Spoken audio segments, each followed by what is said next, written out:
Hi. Today I want to talk about translating how Ghalib is Mirza Asadullah Khan Ghalib, how he is translated, and how he is perceived, not by people in India, but by people in other countries.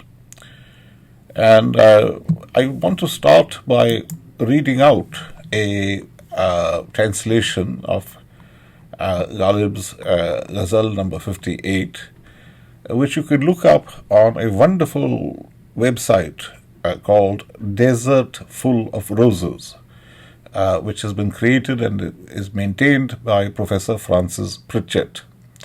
It's a labor of love, and she's done a fantastic job. I should mention she is the shagird of Professor or very senior civil servant, ex-civil servant Shamsur Rahman Farooqi, S.R. Farooqi. Anyway, the ghazal is Bala se hain jo ba pesh nazar dar o diwar, nagah shauq ke hain baal upar dar o diwar. So let's look at how she translates Frances Pritchett and Owen Cornwall. He's also, I think he's a young assistant professor. Let's look at how they translate this ghazal. To hell with these doors and walls before my eyes. An ardent gaze finds wings and feathers in doors and walls. Now, this really is not what Ghalib said. He says, Bala se hain jo baap pesh nazar dar diwar, nigah shauq hain baal upar dar diwar. It's completely different. And the comment I make is that, if you say to hell with these doors and walls before my eyes, the reader understands that the poet doesn't like doors and walls. Banda ko bahar jana hai. He wants to go outside. Why does he not do so?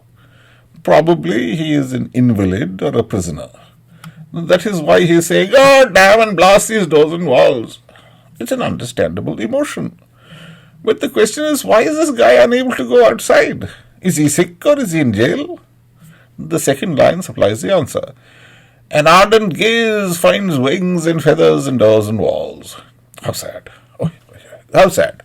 The fellow is a lunatic. He's looking at a door, he's looking at a wall, and he sees wings and feathers. He also says he's ardent. It is likely that he's in a padded cell.